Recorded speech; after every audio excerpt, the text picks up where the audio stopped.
Hello बच्चों। ठीक है, तो आप यहाँ पे देख सकते हैं कि यहाँ पे कॉटन को जो है एक पतली सी यहाँ पर एक डंडी होती है जिसको बोलते हैं तकली। बहुत पतली सी डंडी होती है, उसमें इस कॉटन को लपेट देते हैं और उसके बाद ये कॉटन ऐसे चरखा चलाया जाता है। आप देख सकते हैं ये बच्चा चला रहा है, ये कॉटन इस चरखे का पूरा चक्कर काटता है और फिर वहाँ दूसरे हाथ से वो ऐसे धागे को तकली को ऐसे लंबा करता रहता है होती है। और वो होते हैं ऐनक पहने लाठी पकड़े चलते थे वो शान से, जालिम कांपे धड़धड़ धड़धड़ सुनकर उनकी चाल रे। तो छिंट से आप पढ़ेंगे, इसको छींट बोलते हैं बेटा। ठीक है, ये कैसा कपड़ा होता है? देखो ये फ्लावरी होता है, कपड़ों के नाम पड़ जाते हैं, आपने सुना होगा कपड़ों के नाम हो जाते हैं। मलमल हो गया, ठीक है, जैसे हो गया मसलिन हो गया, ठीक है, बंदना हो गया, शीट हो गया, जामदानी हो गया, ये कपड़ों के। Hello everyone, welcome to this amazing and awesome platform of PW. So beta I am your very own Shigraf ma'am और बहुत बहुत स्वागत है आपका आज के इस लेक्चर में। That is history chapter number 5, weavers, iron smelters and factory owners. In this chapter we are going to study कि जब कॉलोनियल रूल था इंडिया में, ब्रिटिशर्स अब जब रूल कर रहे हैं तो यहाँ पर जो इंडिया की जो टेक्सटाइल इंडस्ट्रीज थी, जो आयरन एंड स्टील इंडस्ट्रीज थी, इनकी क्या पोजीशन थी, इनकी क्या हालत थी। अभी तक हमने पढ़ा था रिवोल्ट ऑफ 1857, किन किन लोगों ने पार्टिसिपेट किया था वहां पे, और उसके बाद उसका आउटकम क्या निकला था। मंगल पांडे के बारे में पढ़ा था, बहादुर शाह जफर के बारे में पढ़ा था, और हमने देखा कि इस रिवोल्ट के बाद जो कंपनी है वो कौन कौन से वहाँ चेंजेस लाती है, और फाइनली अब जो पावर है वो कंपनी से ट्रांसफर हो जाती है ब्रिटिशर्स को। ठीक है, अब वहां से आपके गवर्नर जनरल नहीं, वायसराय आने लगे थे। अब इसके बाद हम पढ़ने वाले हैं यही कि ये जो आयरन स्मेल्टर्स हैं, ये जो वीवर्स हैं, जो इंडियन टेक्सटाइल्स हैं, इन सब की क्या पोजीशन थी इंडिया में, इन सारी इंडस्ट्रीज की क्या कंडीशन थी। तो चलिए आज का गोल देखते हैं क्या है। आज का गोल है कि position of textile iron steel industry in India during the British rule. British rule के टाइम पे इन इंडस्ट्रीज की क्या हालत थी, क्या सिचुएशन थी। और दूसरा पढ़ेंगे how the British policies, British की पॉलिसीज जो है वो इन इंडस्ट्रीज को कैसे अफेक्ट करती है, इन पे कैसा असर आता है, ये भी हमें इस लेक्चर में, इस चैप्टर में पढ़ने को मिलेगा। ठीक है, then let us start. Britain workshop of the world. Britain को बेटा वर्कशॉप ऑफ द वर्ल्ड के नाम से जानने लगे। अब क्यों जानने लगे चलिए देखते हैं। क्योंकि mechanised production of cotton textiles made Britain leading industrial nation. क्या था कि ब्रिटेन में अब मैकेनाइज तरीके से प्रोडक्शन होने लगा। मैकेनाइज तरीके का मतलब ये हुआ बेटा कि मशीनों से प्रोडक्शन होने लगा अब वहां पर। ठीक है, तो इसलिए जो है, जो कॉटन टेक्सटाइल्स का जो प्रोडक्शन था, जो कपड़ा, जो कॉटन टेक्सटाइल्स बनाई जा रही थी, मशीन से होने लगा, तो क्या हुआ, प्रोडक्शन बढ़ गया, ज्यादा कपड़ा बनने लगा। तो इसलिए ब्रिटेन जो है वो क्या बन गया, लीडिंग इंडस्ट्रियल नेशन बन गया। ठीक है, growing iron and steel industry. Britain में ये iron and steel industry setup होने लगी, स्टैब्लिश होने लगी, जिससे कि ब्रिटेन जो है वर्कशॉप ऑफ द वर्ल्ड के नाम से जाने लगा। आया समझ में, क्योंकि यहाँ पे आयरन स्टील इंडस्ट्रीज का सेटअप होने लगा था। देन ट्रेड पैटर्न चेंज, बहुत ही इंपॉर्टेंट पॉइंट है बेटा, देखो मैंने स्टार कर दिया इसे। अभी तक हमने क्या पढ़ा था कि यहाँ पे ब्रिटिशर्स जो है वो गोल्ड एंड सिल्वर लेकर आते थे और यहाँ से सामान एक्सपोर्ट करके ले जाते थे। अब यहाँ क्या है, ट्रेड पैटर्न चेंज हो गया। कैसे चेंज हो गया, saw India as a big market and flooded the Indian market with goods manufactured in Britain। यानी यहाँ पर अब ट्रेड का पैटर्न ऐसे बदल गया कि अब जो ब्रिटेन में सामान बन रहा था अब वो इंडिया आने लगा सामान बिकने के लिए। यानी इन ब्रिटिशर्स ने इंडिया को एक किस तरीके से देखा, एक मार्केट के तरीके से देखा कि भाई इंडिया में सामान हम अपना जो बना रहे हैं, मैन्युफैक्चर कर रहे हैं, इसको हम इंडिया में जाके अब बेच सकते हैं। अभी तक हमने क्या पढ़ा था, गोल्ड एंड सिल्वर लेकर आ रहे हैं, यहाँ से सामान लेके जाते थे। ठीक है, लेकिन जब जब दीवानी राइट्स मिल गया, रेवेन्यू मिलने लगा इन्हें, तो वो उसी पैसे से अब जो है खरीदने लगे थे। तब गोल्ड एंड सिल्वर की प्रॉब्लम इनकी सॉल्व हो गई थी। अब क्या हुआ, अब तो यहाँ का पूरा ट्रेड पैटर्न ही चेंज हो गया। अब सामान वहां से आने लगा यहाँ इंडिया बिकने के लिए। आया समझ में, तो ये ट्रेड पैटर्न जो है वो अब चेंज हो गया था। Then Indian industry of textile industry of India. अब हम पढ़ते हैं कि उस वक्त इंडिया की टेक्सटाइल इंडस्ट्री कैसी थी, इस इंडस्ट्रीज कैसी थी। तो बेटा इंडिया जो था वो largest producer of cotton textile था पूरे वर्ल्ड में। पूरे वर्ल्ड में सबसे अव्वल, सबसे पहले कौन सा इसका नंबर था, ये इंडिया था, अपना भारत था। ठीक है, फेमस काहे के लिए था, इतना मशहूर क्यों था, इसकी डिमांड इतनी क्यों थी, क्योंकि finest quality and extremely wonderful craftsmanship. क्योंकि जो कपड़े की क्वालिटी है, जो कपड़े की क्वालिटी थी वो बहुत ही अच्छी थी, बहुत सॉफ्ट कपड़ा था, और उस पर जो कारीगरी करी जा रही है वो बहुत ही ज्यादा फाइन थी, बहुत एक्सट्रीमली, बहुत वंडरफुल, बहुत वाव है। आया समझ में। मैंने आपको पहले ही बताया था कि ढाका का मलमल जो है वो इतना ज्यादा सॉफ्ट कपड़ा है कि तब मतलब ऐसा कहा जाता है कि उस कपड़ा है ना, उसका पूरा का पूरा थान एक अंगूठी की छल्ले से निकल जाएगा। ठीक है, तो इतनी फाइन क्वालिटी का कपड़ा है। Mainly traded in south east Asian countries, western Asia and central Asia. Mainly basically ये जो है इस कपड़े का ट्रेड किन किन कंट्रीज के साथ हो रहा था, south Asian countries, central Asia and western Asia. ठीक है, और बेटा इन कपड़ों की डिमांड जो है, high demand in European market. इसकी जो है इस कॉटन की डिमांड जो है वो बहुत ज़्यादा थी यूरोपियन मार्केट में। अब हम पढ़ते हैं कि इन जो वर्ड, जैसे कपड़ों के नाम पड़ जाते हैं, आपने सुना होगा कपड़ों के नाम हो जाते हैं, मलमल हो गया, ठीक है, जैसे हो गया मसलिन हो गया, ठीक है, बंदन्ना हो गया, शीट हो गया, जामदानी हो गया। ये कपड़ों के नाम कैसे पड़ गए, कैलिको, कपड़ों का नाम कैसे पड़ा। तो इन वर्ड्स की भी अपनी एक हिस्ट्री है। सबसे पहले पढ़ते हैं मसलिन के बारे में। आप देख सकते हैं ये है मसलिन कपड़ा, बहुत ही अच्छा कपड़ा होता है, फाइन क्वालिटी का है, बहुत सॉफ्ट कपड़ा होता है। ठीक है, मसलिन क्या है, namely name given by European traders. ये यूरोपियन ट्रेडर्स ने इसको ये नाम दिया था। कैसे, saw this fine cloth in Mosul. European traders ने इस कपड़े को, इस मसलिन कपड़े को कहाँ देखा, मोसुल में देखा, जो कि बेटा इराक में है। ठीक है ना, अभी देखा ना कैसे कनेक्ट हो रहा है। और ये इराक कैसे पहुंचा कपड़ा, यूरोपियन ट्रेडर्स ने इराक में देखा, मोसुल में देखा, जो कि इराक में है। अब ये इराक कैसे पहुंचा कपड़ा, तो ये अरब मर्चेंट्स जो हैं इन्होंने इंडिया से इस कपड़े को वो मोसुल ले गए और वहां बेचते थे। आया समझ में। तो वहां पे जब ये अरब मर्चेंट्स जो हैं, जो अरब के ट्रेडर्स हैं, ये लोग इंडिया से कपड़ा लेके गए, वहां मोसुल में बेचने लगे। तो वहां पे यूरोपियन ने, जो ट्रेडर्स थे, उन्होंने वहां ये कपड़ा देखा और इसको अब वो क्या बोलने लगे, मसलिन मसलिन बोलने लगे। तो European traders began to refer all such woven textiles as muslin.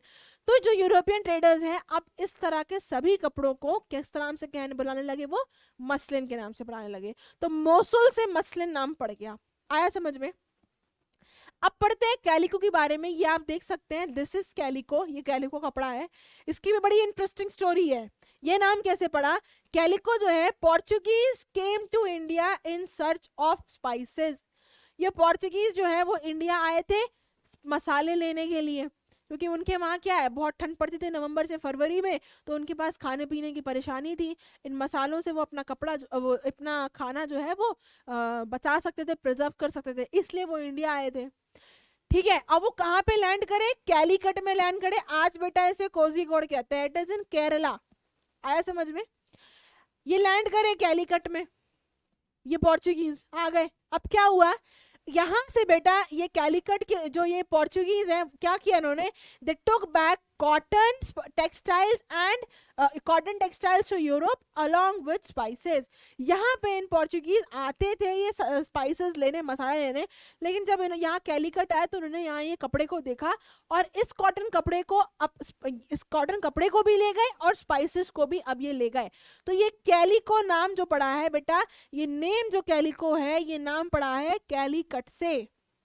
आया समझ में। जो पोर्चुगीज ट्रेडर्स हैं, ये स्पाइसेस के साथ साथ अब ये कॉटन कपड़ा भी ले जाने लगे, तो इसलिए इसका नाम कैलिको पड़ गया। ठीक है, सब्सिक्वेंटली फिर क्या हुआ, धीरे धीरे calico became the general name for all cotton textiles. और फिर धीरे धीरे ये कैलिको जो है, ये सारे कॉटन टेक्सटाइल का धीरे धीरे अब ये नाम पड़ गया। जैसे यूरोपियंस जो है अब उसको मसलिन मसलिन बोलने लगे, ये लोग क्या बोलने लगे, कैलिको कैलिको, क्योंकि कैलिकट से बना है। आया समझ में। ये है कैलिको। तीसरा कपड़ा है छींट। ठीक है, इसको बोलते हैं छींट, छिंट से आप पढ़ेंगे इसको, छींट बोलते हैं बेटा। ठीक है, ये कैसा कपड़ा होता है, देखो ये फ्लावरी होता है, ठीक है, फूल पत्ती बनी होती है ये, आया समझ में। चलो पढ़ते हैं क्या है। प्रिंटेड क्लॉथ है, देखो ये प्रिंटेड है, ये प्रिंटेड दिख रहा है, इसको चींट बोलते हैं। Printed cloth with small and colourful flowery designs, इसमें देखो जो फूल की डिजाइन है वो फ्लावरी होती है, जो डिजाइन है वो फूलों की बनी होती है, एंड स्मॉल छोटे छोटे देखो आप देख सकते हैं, एंड कलरफुल होता है, ये रंग बिरंगा होता है, ठीक है। Fine texture and relatively cheap, इसका टेक्सचर कैसा है, बहुत फाइन है, बहुत अच्छा है, और रिलेटिवली चीप, थोड़ा सस्ता भी है ये कपड़ा। High demand in England and in Europe, क्या है डिमांड इसकी, इस कपड़े की क्या है, बहुत ज्यादा है, हाई डिमांड है, इंग्लैंड में भी यूरोप में भी। इतनी डिमांड है बेटा कि रिच पीपल, जो अमीर लोग हैं, as well as including the queen of England, यानी जो क्वीन है एज वेल एज जो अमीर लोग हैं वो भी इस कपड़े को पहनते थे। वोर क्लोथ्स ऑफ इंडियन फैब्रिक, ये लोग भी इंडियन फैब्रिक, इंडिया का कपड़ा पहनते थे। ये जो कपड़ा है छींट, आया समझ में। नेक्स्ट है बंदन्ना, देखिए आप देख सकते हैं ये एक क्या होता है बेटा, ये स्कार्फ है, ठीक है, आपने देखा भी होगा, लोग आज भी इसको पहनते हैं, ठीक है। Derive from the Hindi word बंधन, बंधन से बंधा है, स्कार्फ बांधते हैं ना, तो ये बंधन से बना है। बंधन का मतलब क्या हुआ, टाइंग, बांधना, तो उससे उसका नाम पड़ गया बंदन्ना, ठीक है। क्या है ये, brightly coloured and printed scarf होता है, बहुत ब्राइट कलर का होता है। यहाँ देखिए आप देख सकते हैं, this is of blue colour, may be आपको ब्लैक दिख रहा हो, लेकिन this is blue colour, colourful होता है ये कपड़ा, और इट इज प्रिंटेड स्कार्फ होता है ये फॉर द नेक और हेड, सर से बांधने के लिए या गले पे लपेटने के लिए, ये क्या है, स्कार्फ होता है, ठीक है। Produce through the method of tying and dyeing, अब ये बनाया किस तरीके से जाता है, the method of tying and dyeing, कपड़े को बांध के, ठीक है, ऐसे ऐसे गोल गोल बांध दिया और फिर उस पे क्या कर दिया, डाई कर दिया, ठीक है। तो इस मेथड को, इसको बोलते हैं, मेथड को बोलते हैं टाइंग एंड डाइंग। कौन सा कपड़ा, बंधना, ठीक है। Then Indian textile in European markets why oppose, अब ये यहाँ से होती है कहानी शुरू। अभी तक तो हमने सारी चीजें पढ़ ली, अब यहाँ से कहानी शुरू हो रही है कि ये जो इंडियन टेक्सटाइल्स है, जो कपड़ा है इंडिया का, ये ब्रिटेन में जो है इसको अपोज क्यों कर रहे थे, इस पे क्यों चाहते थे कि ये कपड़ा, इस पे एतराज क्यों कर रहे थे ब्रिटेन के ट्रेडर्स। चलो पढ़ते हैं। Worried by the popularity of Indian textile, क्योंकि बेटा हमने अभी पढ़ा कि जो है इन कपड़ों की क्या है, इंग्लैंड में और यूरोपियन मार्केट में डिमांड बहुत थी, है ना। तो इस वजह से क्या थे, यहाँ के जो ट्रेडर्स थे ब्रिटेन के, वो बहुत वरीड थे, सोच में पड़े हुए थे, सर खुजला रहे थे अपना, यार क्या करें ऐसा कि जो है इतनी डिमांड है इंडियन टेक्सटाइल्स की हमारे कंट्री में, हम क्या करें कि कुछ हमारा कपड़ा भी बिक जाए, उनका कपड़ा बिक नहीं रहा था, सब इंडिया का कपड़ा खरीद रहे थे। अमीर जाति एज वेल एज क्वीन भी वही कपड़ा पहन रही थी, इंडियन फैब्रिक पहन रही थी, तो उस चीज को लेके ये परेशान थे। Then unable to compete with Indian textiles, क्योंकि कपड़ा इतना अच्छा फाइन क्वालिटी का है, इतना अच्छा है, सॉफ्ट है, कि ये जो ब्रिटेन में कपड़ा बन रहा है, ये जो है इंडियन टेक्सटाइल के, इंडियन कपड़ा के साथ जो है वो कॉम्पीट, मुकाबला नहीं कर पा रहा था। Then wanted a secure market, अब यहाँ पे जो ये जो ट्रेडर्स हैं, जो मर्चेंट्स हैं, यहाँ पे ब्रिटेन के मर्चेंट्स जो हैं, वो चाहते थे कि इनको एक सिक्योर मार्केट मिल जाए, मतलब कोई कॉम्पिटिटर ही ना हो। अब जब कोई कॉम्पिटिटर ही नहीं होगा तो उनको कोई डर भी नहीं होगा, तो वो चाहते थे कि इंडिया का कपड़ा ना बिके, हमारा कपड़ा बिके, तो इसलिए उन्हें सिक्योर मार्केट चाहिए था। Production of calico printed industries made be sold, जो ये प्रोडक्शन कर रहे हैं कैलिको कपड़े का, वो अपने कंट्री में उसको वो बेच सकें। तो ये सारी चीजें थी जो है यहाँ पे, जिसकी वजह से यूरोपियन मार्केट में जो है इस इंडिया कपड़े को क्या करने लगे, यूरोपियन ट्रेडर्स अपोज करने लगे। देन व्हाट हैपेंड, हुआ क्या, ये तो हमने पढ़ लिया अपोज क्यों कर रहे थे, फिर फाइनली हुआ क्या, यहाँ पे बेटा silk wool and silk makers, जो सिल्क और वुल बना रहे हैं, उन्होंने क्या किया, इंग्लैंड में बेटा प्रोटेस्ट किया, किस चीज को, against import of Indian cotton textile. ये जो कपड़ा इंडिया से आ रहा है और यहाँ की ब्रिटेन के मार्केट में बिक रहा है, यहाँ पर वुल और सिल्क मेकर्स ने इस चीज पर एतराज जताया, प्रोटेस्ट किया। अब देखो इंडिगो में भी क्या हुआ था, वहां भी वोट था, प्रोडक्शन कर रहे थे वोट का, लेकिन उनके वोट को कोई पूछ नहीं रहा था, क्योंकि इंडिगो की क्वालिटी कलर इतना खिलता हुआ था कि वहां पर उस वोट की कोई पूछ ही नहीं थी। वहां भी वहां के ट्रेडर्स ने उसको प्रोटेस्ट किया था और फाइनली वहां बैन लग जाता है इंडिगो पे। और यहाँ भी सेम चीज हुई है कि इन सिल्क और वुल मेकर्स ने इस इंडियन इंपोर्ट कॉटन टेक्सटाइल पर क्या किया, प्रोटेस्ट किया। और फाइनली यहाँ पे गवर्नमेंट जो है 1720 में ब्रिटिश गवर्नमेंट एक एक्ट पास करती है जिसे कैलिको एक्ट कहते हैं। और यहाँ पर बेटा इंडियन कपड़ा जो है वो क्या हो गया, बैन हो गया इंग्लैंड में। अब यहाँ पर इंडिया कपड़ा नहीं आएगा, दिस चीट, ये नहीं आएगी। अब उसका क्या करने लगे, उसका ये लोग करने लगे नकल। देखो British established calico printing industry, एक तो अपनी यहाँ कैलिको प्रिंटिंग इंडस्ट्री बना ली अंडर गवर्नमेंट प्रोटेक्शन। अब गवर्नमेंट प्रोटेक्शन देखो मैं आपको बताती हूँ क्या है। हर कंट्री जो है, हर गवर्नमेंट जो है वो अपने प्रोडक्शन को, अपने अपने कंट्री के प्रोडक्शन को क्या करती है, प्रोटेक्ट करती है उसको। ठीक है, कैसे प्रोटेक्ट करती है कि कोई सामान, अगर जैसे हम इंडियंस हैं, अगर हम कोई सामान चाइना से खरीद रहे हैं तो उस पर अगर हम इंडियंस जो है चाइना के सामान पर हाई इंपोर्ट ड्यूटी लगा देंगे, तो अभी तक अगर हम चाइना से कोई सामान अगर 20 रुपए में खरीद रहे हैं, ठीक है, एक्सपोर्ट हो रहा है, तो यहां मार्केट में आते आते उसकी प्राइस 30 रुपए हो जाएगी, हो जाएगी ना। लेकिन अब यहाँ गवर्नमेंट प्रोटेक्शन कैसी हुई, गवर्नमेंट प्रोटेक्शन ये हुई कि वही सामान जो चाइना बेच रहा है वो 30 रुपए में बेच रहा है, और वही सामान जो हमारे इंडिया में बिक रहा है वो बिक रहा है 15 रुपए में। तो कौन सा सामान लोग ज्यादा खरीदेंगे, भाई ये वाला 15 रुपए वाला सामान ज्यादा खरीदेंगे। तो गवर्नमेंट ने क्या किया, यहाँ पे अपने प्रोडक्शन को, अपने पैदावार को उन्होंने क्या करी, प्रोटेक्शन दी। ठीक है, तो यहाँ पे जो है ये calico printing industry under government protection यहाँ पर सेटअप हो जाती है, जहां पर ये जो इंडियन डिजाइन्स हैं छींट के, ये डिजाइन्स को क्या करने लगे, इमिटेट करने लगे, नकल करने लगे उसकी। ठीक है, यहाँ पर ये इंडस्ट्री जो है इस इंडियन डिजाइन्स की यहाँ पे नकल करने लगे and printed on white muslin और प्लेन अनब्लीच्ड इंडियन क्लॉथ, और इसको जो है इसकी प्रिंटिंग करने लगे, छापने लगे नकल करके, किस पे, सफेद कपड़ा पे या अनब्लीच्ड इंडियन क्लॉथ पे, ये सब करने लगे। ठीक है, अब competition led to technological innovations. अब यहाँ पे कंपटीशन बेटा इतना ज्यादा बढ़ जाता है कि अब यहाँ पे टेक्नोलॉजीज का इनोवेशन, टेक्नोलॉजीज की डिस्कवरी होने लग जाती है। कैसे, हमने पहले ही पढ़ा था कि मैकेनाइज तरीके से ब्रिटेन में प्रोडक्शन होने लगा था, इसलिए वो क्या हो गया था, लीडिंग इंडस्ट्रियल नेशन बन गया था। यहाँ पे क्या हुआ बेटा, 1764 में स्पिनिंग जेनी, इसका इन्वेंशन हुआ, किसने किया, ये जॉन के ने किया। ठीक है, इससे इस स्पिनिंग जेनी से क्या हुआ कि अब जो है प्रोडक्शन जो था वो बढ़ जाता है, इंक्रीज हो जाता है as comparison to traditional spindles. देखो मैं आपको दिखाती हूँ, ये आप देख सकते हैं, ये एक स्पिनिंग जेनी है। पहले क्या था, हाथ से कपड़ा जो है बिनते थे, वो चक्रा था, यहाँ पर इसको ऐसे पकड़ के घुमाते हैं, तब ये धागे सब उसमें जाते हैं और तब धागा बनकर तकली में फंसकर एक धागा बनता है।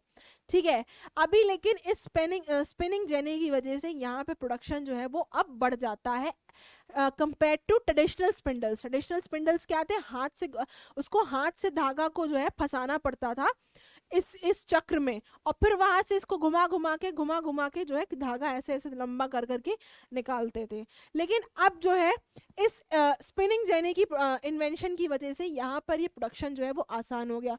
और किसकी वजह से आसान हो गया, ये तो 64 की बात हो गई। अब 1786 में क्या हुआ, स्टीम इंजन आ गया। स्टीम इंजन की इन्वेंशन किसने करी, रिचर्ड ऑकराइट ने करी थी। ये तो एक रेवोल्यूशन हो गया, बहुत बड़ा चेंज हो गया, चेंज बहुत बड़ा आ गया कॉटन टेक्सटाइल में। ठीक है, अब क्या होने लगा, अब क्लॉथ जो है, जो क्लॉथ वीविंग जो है अब वो लार्ज क्वांटिटी में होने लगी and that too at cheaper rates. सस्ती भी, कपड़े सस्ता भी हो गया और यहाँ पर अब प्रोडक्शन जो है वो और ज्यादा बड़ी मात्रा में होने लगा। अभी तक स्पिंडल इस जेनी से भी बढ़ तो गया था, लेकिन इस स्टीम इंजन के आने से यहाँ पर अब प्रोडक्शन और ज्यादा बढ़ जाता है। ठीक है, ट्रांसपोर्ट फैसिलिटी अच्छी हो गई। दिस में weaving in large quantity and cheaper rate, सस्ता भी हो गया, मेड पॉसिबल, ये इसकी वजह से, इंजन की वजह से ये हो पाया। ये आप देख सकते हैं, ये है स्पिंडल, स्पिनिंग जेनी। अब Indian textile continue to dominate. अब इंडियन टेक्सटाइल जो है बेटा फिर भी ये पूरे बाजार में डोमिनेट करता रहा, छाया रहा। कैसे? डोमिनेटेड द वर्ल्ड ट्रेड, दुनिया में छाया था till the end of 18th century. 18th century में भी मतलब खत्म होते होते भी ये जो है पूरे वर्ल्ड में ये छाया हुआ था। क्या था? European trading companies. अब कौन कौन सी ट्रेडिंग कंपनीज हैं? Trading companies like company of Dutch, French, English, ये सब क्या है?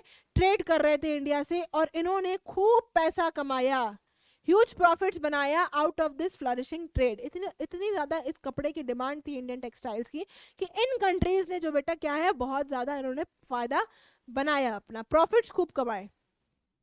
अब ये कपड़ा बनाता कौन था? ये वीवर्स कौन है जो ये कपड़ा बना रहे हैं, जिस कपड़े की इतनी डिमांड है? तो बेटा दे बिलोंग टू कम्युनिटीज। ये कुछ ग्रुप ऑफ पीपल थे जो कि क्या थे? स्पेशलाइज थे इन वीविंग। इस सिलाई के काम में, इस कपड़े बनाने के काम में, इस कपड़े बुनने के काम में ये लोग बहुत स्पेशलिस्ट थे, बहुत ही अच्छे इनके पास स्किल्स थी। ठीक है, ये कुछ ग्रुप ऑफ पीपल थे, कम्युनिटीज थी। Their skill pass from one generation to another. इनकी जो स्किल्स है वो एक जनरेशन से दूसरे जनरेशन को पास होती जा रही थी। जैसे आपने देखा होगा कि अगर किसी घर में गाना कोई बहुत अच्छा गाता है तो उसके बच्चों में भी वो ट्रेट आता है कि उसके बच्चे भी अच्छा गाना गाते हैं। इस तरीके से इनकी स्किल्स इतनी अच्छी थी कि इनकी स्किल्स जो है वो एक जनरेशन से दूसरे जनरेशन में पास होती जा रही थी। अब कौन कौन सी फेमस कम्युनिटीज है weaving communities? Tanti of Bengal, Jhulas, Momin of north India, Sale and Kaikolar and Devangs of south India. ये सारे कम्युनिटीज हैं जो ये वीविंग का काम करते थे। आया समझ में? और ये लोग बहुत स्पेशलाइज्ड, इनकी जो स्किल है वो बहुत स्पेशलाइज्ड है। Then stages of production. अब मैं आपको बताती हूँ कि ये कपड़ा बनता कैसा था। ठीक है, क्या क्या स्टेजेस थे। तो पहला स्टेज था इसका स्पिनिंग। सबसे पहले क्या है? कपड़े को क्या कर रहे हैं? घुमा रहे हैं, स्पिन कर रहे हैं, स्पिन हो रहा है, जिससे कि क्या बन रहा है? पहली स्टेज जिससे कि क्या बन रहा है? थ्रेड बन रहा है, थ्रेड मेकिंग। और ये मोस्टली कौन करती थी? ये करती थी विमेंस। आया समझ में? सबसे पहले ये थ्रेड हो रहा है, उसके बाद क्या हो रहा है? वीविंग हो रहा है। अब धागा बन गया, ये घुमा घुमा के स्पिन करके तकली से, चरखा और तकली से ये घुमा घुमा के जो है ये थ्रेड बन गया। सेकंड है आपका वीविंग, ये सेकंड स्टेज थी। इसमें क्या था? Woven cloth using thread by the weaver. अब इस थ्रेड से क्या करने लगे? कपड़ा बनाने लगे। ठीक है, अब थ्रेड बन गया, अब थ्रेड से इसका वोव करने लगे, बुनने लगे और इसका कपड़ा बनाने लगे। और ये काम कौन करता था? मोस्टली बाय दी मेन, आदमी करते थे ये काम। ठीक है, तीसरा क्या है? Coloured for coloured textiles. अब कोई रंग बिरंगा कपड़ा चाहिए तो उसके लिए क्या करते थे? Thread was died. पहले क्या करते थे? थ्रेड को धागे की डाई करते थे। और जो डाई करता है उसका नाम क्या है? डायर का नाम क्या है? उसको क्या कहते हैं? रंग रेज कहते हैं उसको। रंग रेज, रंग, कलर, रंग रेज है वो। ठीक है, तो अगर कोई कपड़ा ऐसा चाहिए जिसको कलरफुल चाहिए, कलर चाहिए, तो उसकी डाई करते थे। Then this provided livelihood for millions of Indians. इस तरीके से ये जो प्रोडक्शन का तरीका है, जिस तरीके से ये धागा बना रहे हैं, उसका कपड़ा बना रहे हैं, डाई कर रहे हैं, ये क्या था? ये हजारों लाखों लोगों के लिए क्या था? एक जीने का एक जरिया था। ठीक है, अब मैं आपको दिखाती हूँ कि ये स्टेजेस ऑफ प्रोडक्शन कैसे होता है, कैसे स्पिनिंग होती है, उसके बाद वीविंग कैसे होती है, और फाइनली उससे धागा कैसे बनता है। ठीक है, तो आप यहाँ पे देख सकते हैं कि यहाँ पे कॉटन को जो है एक पतली सी यहाँ पर एक डंडी होती है जिसको बोलते हैं तकली। बहुत पतली सी डंडी होती है, उसमें इस कॉटन को लपेट देते हैं और उसके बाद ये कॉटन ऐसे चरखा चलाया जाता है। आप देख सकते हैं ये बच्चा चला रहा है, ये कॉटन इस चरखे का पूरा चक्कर काटता है और फिर वहां दूसरे हाथ से वो ऐसे धागे को, तकली को ऐसे लंबा करता रहता है, जिससे कि ये धागा धीरे धीरे धीरे एक तो बार ये इसको कई बार इसका चक्कर लगाना पड़ता है इस कॉटन को, ताकि वो धागा जो है वो मजबूत होता जाए। उसके बाद यहाँ पे फाइनली यहाँ से पीछे की तरफ से यहाँ से धागा जो है वो लंबा लंबा धीरे धीरे बनता चला जाता है। तो ये एक तरीका है यहाँ पे प्रोडक्शन करने का। ठीक है, next we study about decline of Indian textiles and reasons. यहाँ पर जो इंडियन टेक्सटाइल्स हैं ये इसका डिक्लाइन, इनकी डिमांड जो है कैसे ये जो है कम होती गई और इसकी कौन कौन सी वजह है। So number 1 is competition with the British textiles, competition with the British textiles in European and American market। अब खाली ब्रिटेन अपना कपड़ा इंडिया में थोड़ी बेच रहा था, वो हर जगह पूरे दुनिया में बेच रहा था। तो यहाँ पर कंपटीशन होता है इस इंडियन टेक्सटाइल्स का, इंडिया के कपड़े का, इन यूरोपियन मार्केट्स और अमेरिकन मार्केट्स में। क्यों? क्योंकि जो कॉटन इंडस्ट्रीज थी they were also established in Britain, Britain भी कपड़ा बना रहा था। तो यहाँ पर क्या है, कंपटीशन जो है वो इंडियन टेक्सटाइल का और ब्रिटेन का जो है यहाँ पे बढ़ जाता है। ठीक है, और ब्रिटेन का कपड़ा क्या था, सस्ता था।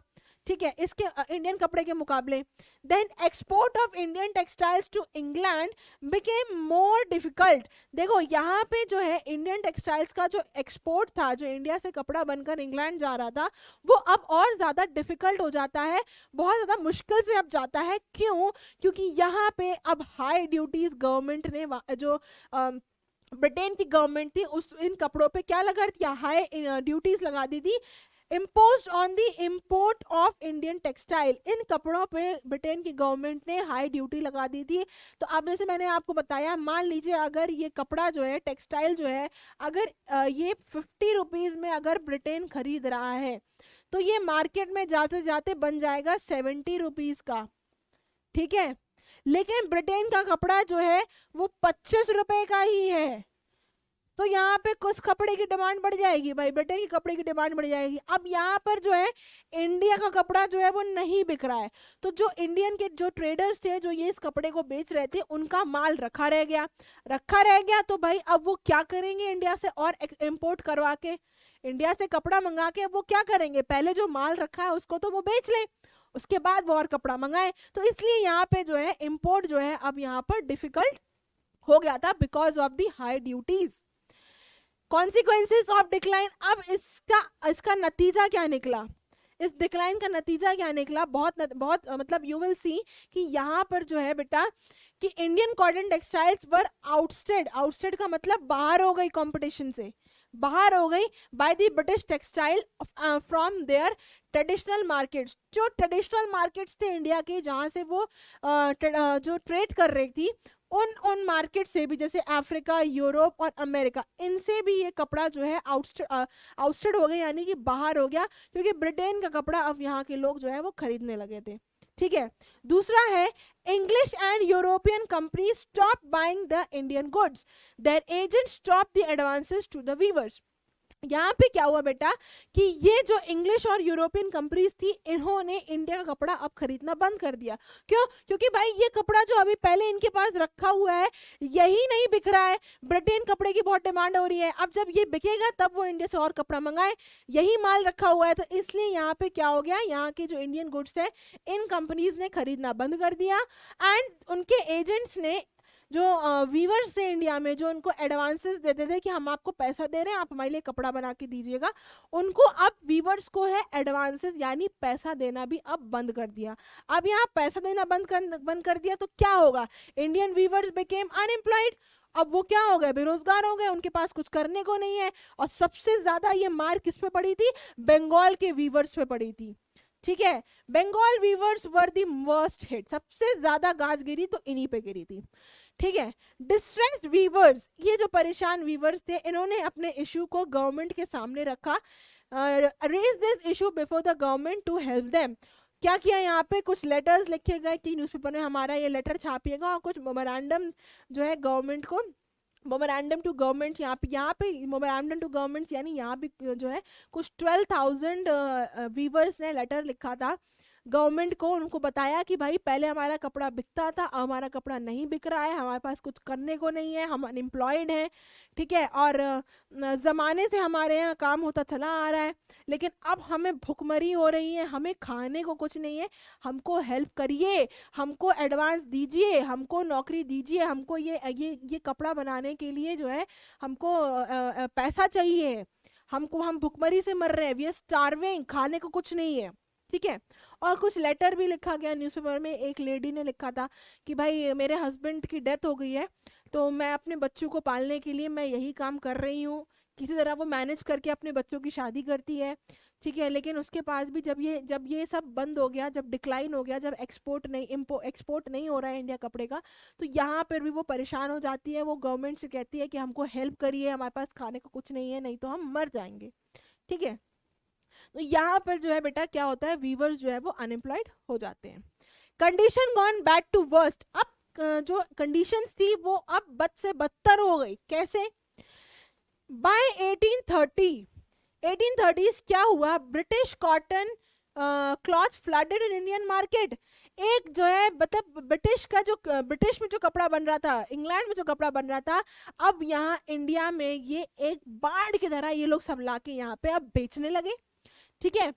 बाय 1880s 50 साल में क्या हुआ कि 2/3 ऑफ ऑल कॉटन क्लोथ, जितने भी कॉटन क्लोथ थे उसमें से 2/3 वर्न बाय इंडियंस, जो इंडियंस पहनते थे वो कहाँ का था, मेड इन इंग्लैंड। अब यहाँ पर इंडियंस भी जो है यहाँ पर ब्रिटेन का बना हुआ कपड़ा पहनने लगे। ये इंग्लैंड से जो कपड़ा बन के आ रहा है अब यहाँ पर इंडियंस भी ये पहनने लगे, ठीक है। 2/3 of cotton cloth. Condition of Indian weavers and spinners, जो इंडियन वीवर्स थे और जो स्पिनर्स थे, जो काम कर रहे हैं वीविंग का, कपड़ा बनाने का, जो स्पिनर्स थे, इनकी क्या हो गई, इनकी कंडीशन और क्रिटिकल हो गई, और ज़्यादा गंभीर हो गए ये लोग, और ज़्यादा अनएम्प्लॉयड हो गए। And thousands of rural womens, जो स्पिनर्स थी, रेंडर्ड जॉबलेस। अब उनके पास कोई काम ही नहीं है करने को, क्योंकि अब इंडिया के लोग भी क्या कर रहे हैं, इंग्लैंड का कपड़ा पहनने लगे। एक तो वहाँ पे जो है एक्सपोर्ट बंद हो गया इंडिया से कपड़े का, वहाँ इंपोर्ट नहीं हो रहा इंग्लैंड में, क्योंकि वहाँ डिमांड नहीं है इतनी, है ना। वहाँ पे हाई ड्यूटी लगा दी, जो इतना महंगा कर दिया कपड़ा कि वहाँ आप कोई खरीद नहीं रहा कपड़ा। तो ये लोगों की हालत जो है बेटा और ज़्यादा अब क्या हो गई, खराब हो गई। लेकिन फिर भी हैंडलूम वीविंग स्टिल सर्वाइव। लेकिन फिर भी जो हैंडलूम वीविंग थी, जो सारी बुनाई कढ़ाई जो है हाथ से कर रहे थे, ये क्या है, ये किसी ना किसी तरह बच गई। कैसे बच गई कि क्योंकि कुछ टाइप के क्लोथ्स जो हैं वो मशीन से नहीं बनाए जा सकते, जैसे कि साड़ीज विद इंट्रिकेट बॉर्डर्स। ऐसी साड़ियाँ जिनके बॉर्डर्स जो है वो बहुत इंट्रिकेट स्टाइल से डिज़ाइन करे गए हों, उसमें डिज़ाइन जो है वो बहुत ही बारीक हो, इस तरह की डिज़ाइन जो है वो मशीन से नहीं बनाए जा सकते, वो हाथ ही से बनाए जा सकते हैं। तो इस टाइप का जो हैंडलूम वीविंग है ये किसी तरह सरवाइव कर रहा था। इस तरह के जो हैंडलूम्स थे, इनकी क्या थी, डिमांड बहुत थी इस तरह के कपड़ों की। क्यों? क्योंकि ये अमीर और मिडिल क्लास दोनों ये दोनों कपड़े, ये लोग जो हैं दीज क्लासेस, ये दोनों इस कपड़े को पहनते थे, ठीक है, इसलिए इसकी डिमांड भी थी। Britain also could not produce the course cloth यानी जिसका बहुत रफ टेक्सचर होता है, ठीक है, रफ होता है कपड़ा, वो कपड़ा भी ब्रिटेन जो है वो नहीं बना पा रहा था। और ये क्लोथ कोट पहनता कौन है, ये जो है गरीब लोग पहन रहे थे इंडिया में। तो इस तरह का कपड़ा भी जो है वो ब्रिटेन नहीं बना पा रही थी। तो इस वजह से ये इस तरह के कपड़े जो है वो किस तरह सरवाइव कर गए। टाउन्स लाइक शोलापुर महाराष्ट्र में, मदुराई तमिलनाडु में, ये नए सेंटर्स बन गए अब वीविंग के। अब इस तरह की जो प्रोडक्शन है वो यहाँ पर होने लगी, ठीक है। अब यहाँ पर एक बहुत ही इंपॉर्टेंट इंसान की एंट्री होती है और वो होते हैं ऐनक पहने लाठी पकड़े चलते थे वो शान से, जालिम कापे थर थर थर थर सुनकर उनकी चाल रे। तो कौन है बेटा वो? He is none other than Mohandas Karamchand Gandhi. Mahatma Gandhi की यहाँ पर एंट्री होती है और यहाँ पे महात्मा गांधी जो है इस नेशनल मूवमेंट के टाइम पे वो लोगों से कहते हैं कि ये जो आप बाहर से कपड़ा पहन रहे हैं इसको बॉयकॉट कर दीजिए, बॉयकॉट दी इंपोर्टेड टेक्सटाइल्स। ये बाहर से कपड़ा आ रहा है इसको मत पहनो, अपने खुद के कंट्री का कपड़ा पहनो, स्वदेशी कपड़ा पहनो, स्वदेशी क्लॉथ पहनिए जो कि आप अपने हाथ से उसको बना रहे हैं, हैंड स्पन एंड हैंड वीवन। तो यहाँ पे गांधी जी ये कहते हैं, ठीक है। तो इस तरीके से खादी जो है बेटा ये एक नेशनलिज्म का एक सिंबल बन गया। अभी आप आगे जब बढ़ेंगे, आप और बड़ी क्लास में जाएंगे, आप पढ़ेंगे कि यहाँ पर फिर लोग क्या है, खादी कपड़ा पहनने लगे थे।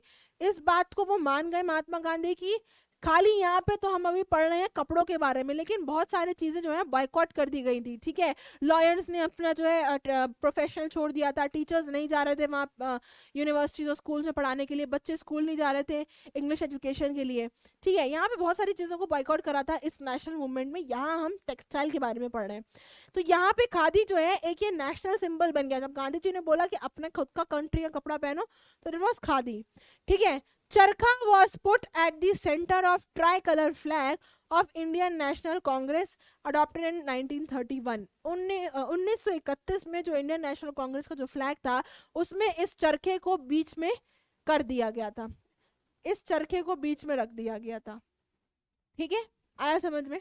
ये है इंडियन नेशनल कांग्रेस का फ्लैग। अब क्या है, what happened to the jobless weavers and spinners. अब जिनकी ये नौकरी चली गई थी इन जॉबलेस वीवर्स की और स्पिनर्स की, इनका क्या हुआ, यहाँ पे क्या हुआ, बहुत सारे जो लोग थे कुछ एग्रीकल्चर लेबर्स बन गए थे, कुछ अब यहाँ काम तो है नहीं कुछ करने को, अब यहाँ पर उनके पास कुछ बुनने को है नहीं, कपड़ा जो है इंडियंस भी जो है ब्रिटेन का पहनने लगे हैं, कपड़ा लेने कोई नहीं आ रहा है अब, तो यहाँ पर वो बन जाते हैं एग्रीकल्चरल लेबर्स, खेती बाड़ी करने लग जाते हैं, मजदूर बन जाते हैं। देन कुछ क्या चले गए, कुछ जो है अपना गांव छोड़ छोड़ के शहर चले गए काम ढूंढने के लिए, भाई रोजी रोटी कमानी है, खाना बखाना है, पेट भरना है, घर देख रहा है, तो कुछ तो काम करना पड़ेगा।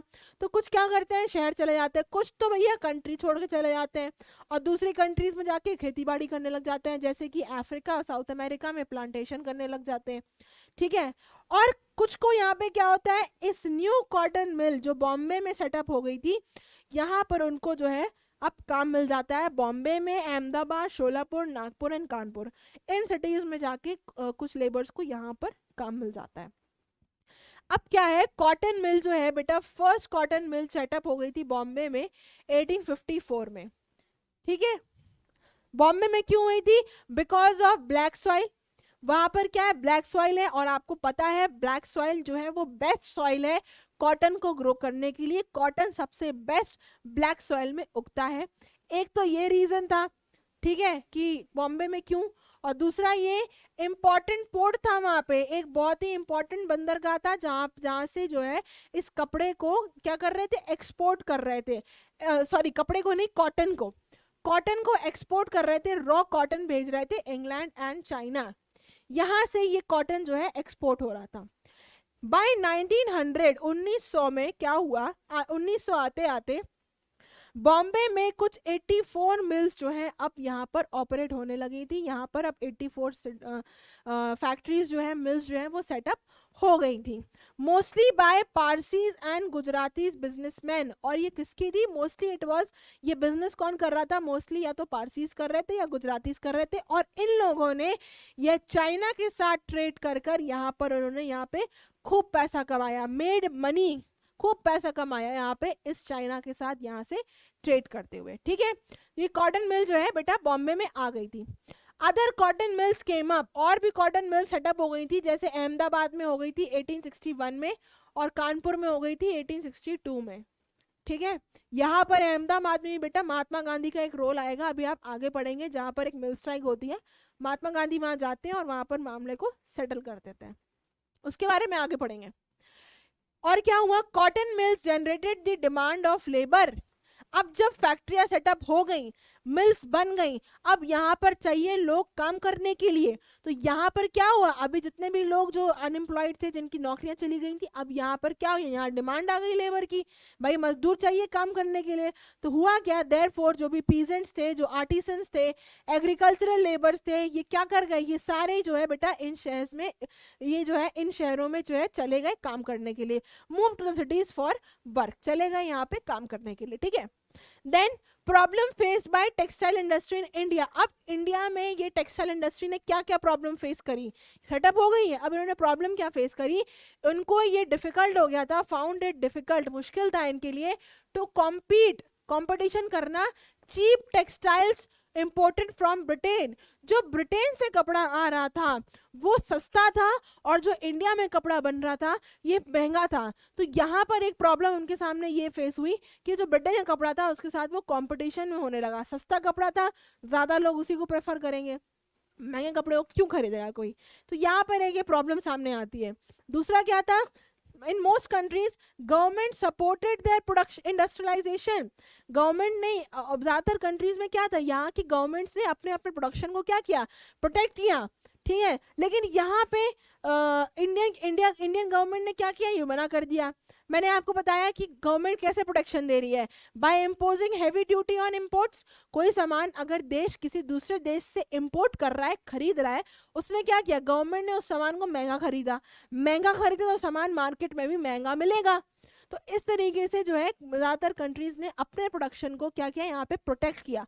अपना सामान सस्ते दाम पे बेचा, जो दूसरा सामान आ रहा है उसको महंगे दाम पे बेचा. इंडिया में क्या था, इंडिया भी चाहता था कि भाई गवर्नमेंट जो है हमको प्रोटेक्ट करे, लेकिन कॉलोनियल गवर्नमेंट जो है वो ब्रिटिशर्स थे, उन्होंने इस बात को रिफ्यूज कर दिया, मना कर दिया कि ऐसी कोई प्रोटेक्शन आपको नहीं देने वाले. अब impact of first world war on Indian textile. अब यहाँ पर इंडियन टेक्सटाइल्स पर जो फर्स्ट वर्ल्ड वॉर हुई थी, कब हुई थी, 1914 से लेकर बेटा ये 1919 तक हुई थी, ठीक है. इसका इम्पैक्ट क्या था, क्या असर पड़ा इंडियन टेक्सटाइल्स पर, तो बहुत बड़ा असर पड़ा था बेटा कि जब फर्स्ट वॉर चल रहा था तो इंपोर्ट फ्रॉम ब्रिटेन रिड्यूस्ड. अब जो ब्रिटेन से कपड़ा आ रहा था अभी तक इंडिया में, अब वो क्या हो जाता है, वो रिड्यूस यानी कि कम हो जाता है. क्यों कम हो जाता है, क्योंकि ब्रिटेन लग गया अब लड़ाई लड़ने में, ठीक है. ब्रिटेन हो गया बिजी वहाँ लड़ाई लड़ने में. तो यहाँ पर इंडियन टेक्सटाइल से जो है उनको कहा गया कि आप यहाँ पर कपड़ा बनाइए और मिलिट्री को सप्लाई करिए, जो भी उनकी आर्मी की ड्रेस बननी हो, जो भी बनना हो. तो यहाँ पर जो है इंडियन टेक्सटाइल सर्वाइव कर जाती हैं, क्योंकि फर्स्ट वर्ल्ड वॉर में ब्रिटेन बिजी हो गया लड़ाई करने में. तो यहाँ पर इंडियन टेक्सटाइल्स को बोला गया कि आप जो है जरा कपड़ा वपड़ा बना के दीजिए, हमें यहाँ आर्मी में ज़रूरत है. Thus the Indian textile survived. इसलिए यहाँ पे इंडियन टेक्सटाइल जो है वो किसी तरह सर्वाइव करती रही, यहाँ पे प्रोडक्शन होता रहा. ये इम्पैक्ट था फर्स्ट वर्ल्ड वॉर का इंडियन टेक्सटाइल इंडस्ट्री पे. अब हम पढ़ते हैं sword of Tipu Sultan and वू स्टील. अब ये टीपू सुल्तान कौन है, हम पहले पढ़ चुके हैं. तो टीपू सुल्तान कौन है, मैसूर का ये राजा था, रूलर था. इसने 1799 तक मैसूर पर राज किया. लेकिन यहाँ पे ब्रिटिशर्स के साथ 4 लड़ाइयाँ होती हैं. 4 एंग्लो मैसूर वॉर, 4 लड़ाइयाँ होती हैं, जिसमें कि आखिरी लड़ाई में यहाँ पर टीपू सुल्तान जो है वो मर जाता है, और उसके हाथ में क्या थी, उसकी अपनी खुद की तलवार थी. तलवार लिए वो मर जाता है, ठीक है. The sword was so special. ये स्वॉर्ड बेटा इतनी स्पेशल है, इतनी खास, आज मतलब इतनी खास थी कि आज भी ये इंग्लैंड के म्यूजियम में रखी हुई है. आप देख सकते हैं, ये है कुछ टीपू सुल्तान की स्वॉर्ड. अब ये इतनी खास क्यों है, let us study why Tipu Sultan was so special. क्योंकि ये बेटा बनी थी वुड स्टील से, ठीक है. ये वुड स्टील से बनी थी. और ये वुड स्टील कहाँ बनता है, ऑल ओवर साउथ इंडिया. पूरे साउथ इंडिया में ये वुड स्टील का प्रोडक्शन उस वक्त हो रहा था. वुड स्टील क्या है, ये एक स्पेशल टाइप का हाई कार्बन स्टील है, ठीक है. वुड स्टील क्या है, एक स्पेशल टाइप का हाई कार्बन स्टील है. Sharp aged with flooring water pattern. क्या है, बहुत शार्प एजेस होते हैं इसके, ठीक है. और इसका पैटर्न कैसा है, जैसे पानी बह रहा हो, वाटर फ्लोइंग पैटर्न है. इतनी तेज धार है इसकी कि ये बेटा जो है इजीली पेनिट्रेट, ये जो है जो सामने का ओपोनेंट है, वो जो भी अपना जो पहना रहता है, आर्मर पहना रहता है ना, सब देखा होगा आपने लड़ाई में सब पहने रहते, तो ये आसानी से जो है वो उसको पेनिट्रेट अंदर घुस जाती थी, ठीक है. तो इसलिए ये जो है टीपू सुल्तान की स्वॉर्ड जो है, तलवार जो है वो इतनी ज़्यादा स्पेशल है, खास है. incredibly hard है, incredibly hard that could easily penetrate the opponent's armor, जैसे मैंने आपको अभी बताया. अब ये वुड स्टील कैसे प्रोड्यूस होती है, how the wood steel produce. अब ये कैसे बनती है, तो बेटा ये एक आदमी है फ्रांसिस बुचानन. इन्होंने क्या किया, 1800 में मैसूर में गए ये, और वहां पर उन्होंने इस वुड स्टील के बनाने का तरीका, टेक्निक बताया, ठीक है. Told about the technique of would steel production, किस तरह प्रोडक्शन करते हैं. अब कैसे करते हैं, चलो देखते हैं. क्या होता है, आयरन को चारकोल के साथ मिक्स कर देते हैं और उसको एक छोटे छोटे क्ले पॉट्स में रखते हैं, मिट्टी के पॉट्स में, मिट्टी के बर्तनों में रखते हैं. और उसके बाद ये पॉट्स जो है इसको रख देते हैं फर्नेसेस में. फर्नेसेस क्या होता है, ये होती है भट्टी, ठीक है. तो यहाँ पर इस स्टील को बनाने के लिए आयरन को और चारकोल को मिक्स करके एक मिट्टी के बर्तन में रखते हैं, और इस मिट्टी के बर्तन को रख देते हैं भट्टियों में. उसके बाद using intricate control of temperature. Intricate control of temperature का मतलब ये हुआ कि बहुत ही कॉम्प्लिकेटेड टाइप का टेम्परेचर पे ये बनता है। ज़्यादा तेज हो जाएगा तो खराब हो जाएगा, ज़्यादा धीमे हो जाएगा तो खराब हो जाएगा। जितना टेम्परेचर रिक्वायर्ड है उस टेम्परेचर पे इसको रखते हैं। The iron smelters make steel ingots. अब ये इग्नॉट्स क्या है? ये स्टील के बेटा बड़े बड़े रॉड्स होते हैं जो कि ब्रिक्स के शेप में होते हैं, ईंटों के शेप में होते हैं। इस इग्नॉट से ये जो है इसको ये स्वॉर्ड जो है बनती है। आया समझ में? तो ये वुड स्टील कैसे बनती है, और उसके बाद इस वुड स्टील का बनता है स्टील इग्नॉट्स बनते हैं। बड़े बड़े स्टील के जो है लंबे लंबे रॉड्स बनते हैं जो कि ब्रिक के स्टाइल के होते हैं, ब्रिक के डिजाइन के होते हैं, ठीक है। And that were used in sword making, और इसको फिर जो है तलवार बनाने में काम आता है। वुड्स क्या है? ये एक एंग्लिसाइज्ड वर्जन है कन्नड़ वर्ड का जिसको बोलते हैं उक्कू, ठीक है। इसको कन्नड़ में उक्कू बोलते हैं, तेलुगु में हुरुक्कू बोलते हैं, तमिल मलयालम में उरुक्कू बोलते हैं, जिसका सबका मतलब क्या है? स्टील है। आया समझ में? और क्या है? European scientist. अब यूरोपियन साइंटिस्ट कौन है? ये माइकल फराडे, ठीक है। ये है माइकल फराडे। इन्होंने डिस्कवरी करी किसकी? इलेक्ट्रिसिटी की और इलेक्ट्रोमैग्नेटिज्म की, ठीक है। इन्होंने क्या किया बेटा? 4 साल उन्होंने इंडिया में बता दिए सिर्फ इस वुड स्टील की प्रॉपर्टीज पढ़ने में, कितना कार्बन है, किस चीज की बनी है, कौन कौन से एलिमेंट्स हैं। इन महान व्यक्ति ने यहाँ पर ये 4 साल सिर्फ इसी चीज में बता दिए। नेक्स्ट है why would steel making process lost. अब ये वुड स्टील जो बन रहा है इसकी भी प्रोसेस जो है, जिस तरीके से बनाया जा रहा है, धीरे धीरे धीरे धीरे ये जो है डिक्लाइन होता जा रहा है, कम होता जा रहा है। क्यों होता जा रहा है? Let us study. With the conquest of India by British. अब इंडिया के ऊपर कौन बैठा है? इंडिया के ऊपर बैठे हैं ब्रिटिशर्स। तो यहाँ पे क्या है, जो तलवार है और जो आर्मर है, जो ये इंडस्ट्रीज जो ये बना रही है, ये ऑलमोस्ट फिनिश हो गई थी, खत्म हो रही थी। क्यों खत्म हो रही थी? क्योंकि बेटा देखो इंडिया के ऊपर कौन बैठा है? ब्रिटिशर्स बैठे हैं।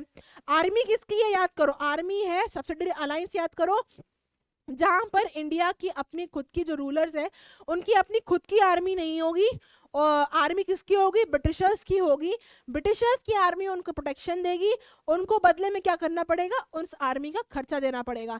तो जब यहाँ पर आर्मी इंडिया की है ही नहीं, ब्रिटिशर्स की है, तो वो किसके लिए तलवार बनवाए, किसके लिए स्वॉर्ड बनवाए, आर्मर बनवाए, लड़ना किससे है उनको? तो इसलिए यहाँ पर जो है ये इस तरह की इंडस्ट्रीज जो है वो क्या होने लगी थी? डिक्लाइन होने लगी थी, खत्म होने लगी थी। Now no use of sword and armours, जरूरत ही नहीं थी, ठीक है। और दूसरा क्या था कि आयरन और स्टील जो था वो Indian produced by Indian craftsman, replaced by the iron and steel imported from England. अभी तक जो इंडिया में आयरन और स्टील बन रहा था, जो इसकी प्रोडक्शन कर रहे थे ये इंडियन क्राफ्ट्समैन, ये कैसे खत्म हो गई कि अब जो भी स्टील और आयरन है अब ये इंग्लैंड से इंपोर्ट होके आने लगा था। अभी तक हमने देखो पढ़ा कि कैसे कपड़ा आने लगा था, ठीक है, इंग्लैंड में आके, ब्रिटेन का कपड़ा इंडिया में आके बिकने लगा, ज्यादातर इंडियंस अब इंग्लैंड का कपड़ा पहनने लगे। इसी तरीके से यहाँ पर भी इंडियन आयरन एंड स्टील है उसका डिक्लाइन हो जाता है, धीरे धीरे कम हो जाती है, और ये जो इंपोर्टेड स्टील एंड आयरन है इसका यूज होने लग जाता है, ठीक है। फर्नेसेस इन विलेजेस, अभी जो भट्टियां थी गांव में ये भी कम होने लग जाती हैं। देखो कैसे होता है। Iron smelting was very common in India. जो इंडिया में जो आयरन स्मेल्टिंग है, जिस तरीके से ये लोहा बनाया जा रहा है, ये फर्नेसेस जो है ये बहुत कॉमन है, हर गांव में आपको ये मिलेंगे, particularly in Bihar and central India, ठीक है। Every district had smelters, her district में, हर गांव में ये स्मेल्टर्स थे, ये लोग थे, और ये लोग क्या करते थे? Local deposit of iron ore से ये आयरन बनाते थे। जो भी आसपास पे जहाँ आयरन ओर का डिपॉजिट था, जहाँ ज़्यादा आयरन ओर मिल रहा है, वहाँ से ये लोग जो है आयरन ओर से यहाँ पे ये आयरन लोहा बना रहे हैं। और फिर उससे क्या बनाते थे? इस आयरन से वो इम्प्लीमेंट्स और टूल्स बनाते थे डेली यूज में जो भी टूल्स उनको लग रहे हैं, जो भी इसका यूज होता है, वो सारी चीजें जो है वो इस आयरन से बना रहे थे, ठीक है। फर्नेसेस क्या थे? ये मोस्टली जो है बेटा क्ले की बनी हुई थी एंड सन ड्राइड ब्रिक्स, और ये जो है सूरज में ईंटों को सुखा के बनाई जाती थी। ये फर्नेसेस इसकी बनी थी, built of clay and sun dried bricks. ये क्ले थी और सूरज में जो ईंटों को सुखाया गया उससे बनी थी। Smelting was done by man. Smelting जो है कौन कर रहा है? आदमी कर रहा है। And women worked the bellows. अब ये बेलोज क्या है? बेलोज बेटा ये क्या है? ये पंपिंग एयर है जिससे कि चारकोल में जो है हवा बनी रहे। आप देख सकते हैं ये एक बेलो है, यहाँ से इसको हैंड से ऐसे चलाते हैं, हवा यहाँ से जाती है और ये नोजल होती है, ये आप देख सकते हैं, ठीक है। तो इसको बेलोज का फर्नेसेस में यूज करते थे। ये काम किसका था? ये काम था लेडीज का। ये ऐसे जो है ऐसे चला चला के जो है ये फर्नेसेस में चारकोल में जो है आग जो है बनी रहे उसके लिए ये करती थी ये, ठीक है। आगे बढ़ते हैं कि ये फर्नेसेस अब अबंडेंट कैसे होने लगे, कैसे ये भी खत्म होने लगे? Because of forest laws. बेटा फॉरेस्ट लॉज क्या है? अब आपको याद करिए कि फॉरेस्ट लॉज जो है जिसमें ये जो है रिजर्व फॉरेस्ट बना दिए गए थे। यहाँ पर जो है गवर्नमेंट ने बोल दिया था कि अब यहाँ पर कोई भी हंटिंग नहीं होगी, कोई कलेक्शन नहीं होगा, लोगों का आना जाना नहीं होगा। जब ये सब बंद कर दिया गया तो बेटा यहाँ पे क्या हुआ? एंट्री बैंड इन फॉरेस्ट रिजर्व फॉरेस्ट। तो यहाँ पे प्रॉब्लम आ जाती है वुडन चारकोल की कि भाई इस भट्टी को जलाने के लिए उनको कोयला चाहिए, चारकोल चाहिए, लकड़ी चाहिए, और फॉरेस्ट में जाने से बना हो गया था। एंड ऑल्सो आयरन और अरोज, जंगलों में ही जाके इनको आयरन और मिलता था, इसलिए यहाँ पर जो बेटा ये लोग इस तरह के फर्नेसेस जो है अब वो धीरे धीरे कम होने लगे थे। Where the access to the forest was granted, जहां पर ये इजाजत थी कि हाँ आप जंगल में जा सकते हैं, government high taxes imposed by the government, high taxes imposed bye forest department. जहां ये परमिशन थी कि हाँ आप जा सकते हैं वहां पे, वहां कल्टीवेशन कर सकते हैं, तो वहां पर गवर्नमेंट ने इन फर्नेसेस पे, इन भट्टियों पे क्या कर दिया? इन भट्टियों पे उन्होंने हाई टैक्स लगा दिया, ठीक है। Iron smelters in India began the use of imported iron and steel. अब आयरन स्मेल्टर्स यहाँ पर उनको नहीं मिल रहा है, चारकोल नहीं मिल रहा है, वुड नहीं मिल रही है, हाई टैक्स लगाती, तो यहाँ पे जो आयरन स्मेल्टर्स हैं अब वो क्या यूज करने लगे? वो यूज करने लगे यही इम्पोर्टेड आयरन और स्टील जो है, जो इंग्लैंड से आ रही थी, उसको अब इस्तेमाल करने लगे। और इसके अब वो क्या बनाने लगे? यूटेंसिल्स एंड इम्प्लीमेंट्स, जो भी डेली यूज के जो टूल्स हैं वो बनाने लगे और यहाँ पर बर्तन बनाने लगे। तो इसका रिजल्ट क्या निकला कि इनकम जो है वो रिड्यूस हो गई। अभी तक जो खुद से कर रहे थे अब यहाँ पे इनकम रिड्यूस हो जाती है, अपना अपना काम छोड़ देते हैं ये लोग, give up their work of smelting and looked for other means of livelihood. यहाँ पर अब बेचारे ये सारा काम अपना छोड़ देते हैं और अब वो दूसरी तरफ देखते हैं, जिंदगी गुजारने के लिए कुछ और करने के लिए सोचते हैं, ठीक है। अब हम नेक्स्ट पढ़ते हैं in search of iron ore. अभी तक हमने पढ़ा था स्टील के बारे में, वुड स्टील, टीपू सुल्तान की स्टील कैसे बन रही है, कैसे वो फर्नेसेस सब खत्म होते जाते हैं। अब पढ़ते हैं ये in search of iron ore. तो क्या है बेटा? ये जमशेदजी टाटा है, ये he is a very renowned personality, इनको हर कोई जानता है। टाटा कंपनी आज जो आप सुनते हैं, टाटा मोटर्स, कार्स है, सब कुछ है। क्या था? He wanted to build a big iron and steel industry. ये चाहते थे कि एक बहुत बड़ी सी आयरन और स्टील की इंडस्ट्री ये सेटअप कर लें, ठीक है। तो 1904 में चार्ल्स वेड, ये कौन है? ये एक अमेरिकन जियोलॉजिस्ट है, ठीक है। चार्ल्स वेड ये और दारोबजी टाटा, दारोबजी टाटा कौन है? ये जमशेद जी के बेटे हैं, ठीक है। ये दोनों जो है वो छत्तीसगढ़ में ट्रैवल करते हैं, छत्तीसगढ़ जाते हैं। क्यों जाते हैं? In search of iron ore deposits. Iron ore deposits के लिए कहाँ आयरन ओर है, जहाँ इफरात में ज्यादा आयरन ओर मिल जाएगा, इनकी खोज के लिए इसको ढूंढते ढूंढते वो कहाँ जाते हैं? छत्तीसगढ़ जाते हैं। अब यहाँ आपके माइंड में एक सवाल आना चाहिए कि ये जियोलॉजिस्ट, इस इंसान का यहाँ क्या काम है? ये जो चार्ल्स वेड है अमेरिकन जियोलॉजिस्ट, इनका यहाँ क्या काम है? तो बेटा इनका काम ये है सिर्फ कि ये जियोलॉजिस्ट है, यानी इन्होंने जमीन की पढ़ाई करी है। आयरन ओर कहाँ मिलेगा ये दारोबजी टाटा तो नहीं बता सकते, ये कौन बता सकता है? ये बता सकते हैं चार्ल्स वेड, क्योंकि ये एक जियोलॉजिस्ट है। इसलिए दारोबजी टाटा जो है ये इनको लेके जाते हैं छत्तीसगढ़ और वहां आयरन ओर को ढूंढते हैं। दे फाउंड ह्यूज डिपॉजिट, उनको जो आयरन ओर चाहिए था उनको मिलता है, ह्यूज डिपॉजिट बहुत ज्यादा मिलता है इन राजहारा हिल्स। यहाँ पर उनको आयरन ओर के डिपॉजिट्स बहुत ज्यादा मिलते हैं। लेकिन यहाँ क्या करते हैं? यहाँ पर वो अपनी फैक्ट्री सेटअप नहीं करते हैं, क्योंकि यहाँ पर in this region it was dry. ये रीजन ये रीजन कैसा था? This was dry. ये जगह कैसी थी? बहुत सूखी थी। एंड वाटर नॉट अवेलेबल, और यहाँ पानी की कमी भी थी। और अगर फैक्ट्री रन करनी है तो वहां पर पानी की जरूरत है। इसलिए यहाँ पर उनको डिपॉजिट्स तो मिल जाते हैं, लेकिन यहाँ पर आकर वो जो है अपनी कंपनी सेटअप नहीं करती है। लेकिन बेटा आज जो भिलाई स्टील प्लांट वहां पर है, it is in Chhattisgarh. Later on even today, आज भी जो छत्तीसगढ़ में जो बेटा ओर की सप्लाई हो रही है, आयरन ओर की सप्लाई जो इस भिलाई स्टील प्लांट को करी जा रही है, वो आज भी बेटा यहाँ से इन्हीं हिल से करी जा रही है। ठीक है, आया समझ में? तो यहाँ पर ये आयरन ओर की सर्च जो है इनकी जो है कंटिन्यू रहती है, और फाइनली यहाँ पर उनकी सर्च में क्या होता है, प्रोड्यूस रिजल्ट्स, कुछ नतीजे पे आती है इनकी सर्च। चलिए पढ़ते हैं क्या है। Ultimately large area of forest was clear near Subhadra Rekha river. इस रिवर के किनारे बेटा, कौन सी रिवर? सुवर्ण रेखा। इस रिवर के किनारे जंगल को जो है, फॉरेस्ट को जो है, पेड़ को काट के यहाँ पर जो है अब जो है यहाँ पर वो अपनी कंपनी, अपनी फैक्ट्री जो है सेटअप करते हैं। Set up a factory and industrial township in Jamshedpur. ठीक है, देखो ये जमशेदजी टाटा के नाम से एक शहर का नाम आ गया जमशेदपुर, तो यहाँ पर वो अपनी कंपनी जो है वो सेटअप कर लेते हैं। इसको चाहे आप जमशेदपुर बोले या टाटा नगर बोले, ये झारखंड में है। बोथ द रिसोर्सेज, यहाँ पर उनको वो दोनों रिसोर्सेज मिले। कौन से दो रिसोर्सेज? एक तो वो जो ड्राई रीजन था, सूखा था वो, और पानी। उनको यहाँ दोनों चीजें मिल गई फैक्ट्री रन करने के लिए। Huge deposits of iron ore and water, और यहाँ पर उनको आयरन ओर भी मिल गया ढेर सारा, वहां छोड़ के आ गए थे, ये सब अवेलेबल था यहाँ पे। देन टिस्को, टिस्को क्या है बेटा?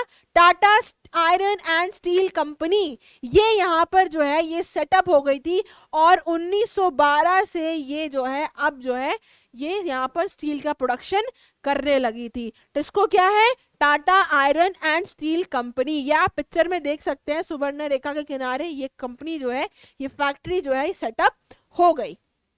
ठीक है, अब क्या हुआ? Impact of world war one on iron and steel industry. अभी हमने क्या पढ़ा था कि वर्ल्ड वॉर वन का इम्पैक्ट, उसका असर टेक्सटाइल्स पर कैसे पड़ा था, कि ब्रिटेन वहां बिजी हो गया था, तो यहाँ जो इंडियन टेक्सटाइल्स थी ये सर्वाइव कर जाती हैं, क्योंकि उनसे कहा जाता है कि भाई हमें आप आर्मी के कपड़ा बना के दीजिए। ठीक है, तो इस तरीके से वो सर्वाइव कर गई थी। अब यहाँ पर देखते हैं कि वर्ल्ड वॉर वन का इम्पैक्ट क्या पड़ता है। तो बेटा क्या था कि जो इम्पोर्ट हो रहा था ब्रिटिश से आयरन और स्टील का, वो यहाँ पे ड्रामेटिकली डिक्लाइन कर जाता है, कम हो जाता है।